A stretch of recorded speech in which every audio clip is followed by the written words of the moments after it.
একদা কৈলাসে শিব ও পার্বতীর মধ্যে এক গভীর আলোচনা চলছিল। আলোচনার বিষয় ছিল জগতের সারবস্তু।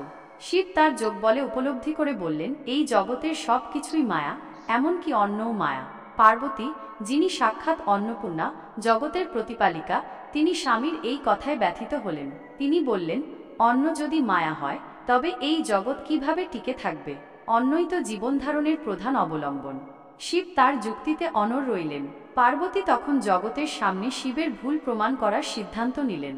তিনি অন্তর্হিত হলেন এবং তার সঙ্গে সঙ্গে পৃথিবী থেকে সমস্ত খাদ্য অদৃশ্য হয়ে গেল। দেবতারা এবং মানুষেরা ক্ষুধার জ্বালায় কাতর হয়ে পড়ল। যজ্ঞের আগুন নিভে গেল, কারণ যজ্ঞের জন্য প্রয়োজনীয় খাদ্য আর ছিল না। সর্বত্র হাহাকার পড়ে গেল। এই দুর্দশা দেখে দেবতারা এবং ঋষিরা শিবের কাছে গেলেন এবং খাদ্য ফিরিয়ে আনার জন্য অনুরোধ করলেন। শিব তখন তার ভুল বুঝতে পারলেন।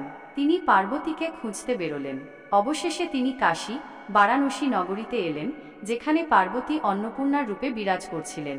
অন্নপূর্ণা দেবী স্বর্ণালঙ্কারে ভূষিতা, হাতে সোনার পাত্র, আর সেই পাত্র থেকে তিনি ক্ষুধার্তদের অন্ন বিতরণ করছিলেন। শিব ভিক্ষুকের বেশে অন্নপূর্ণার কাছে এসে দাঁড়ালেন এবং অন্নের জন্য ভিক্ষা চাইলেন। অন্নপূর্ণা দেবী তাকে সাদরে অন্ন দান করলেন এবং বললেন, অন্ন শুধু মায়া নয়, এটি জীবনধারণের জন্য অপরিহার্য। অন্নই ব্রহ্ম।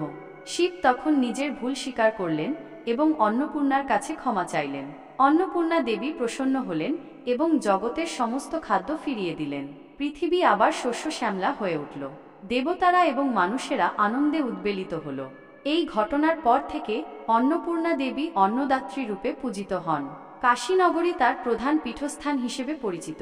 সেখানে আজও অন্নপূর্ণা দেবীর মন্দির অবস্থিত, যেখানে প্রতিদিন অসংখ্য ক্ষুধার্ত মানুষ অন্ন গ্রহণ করে।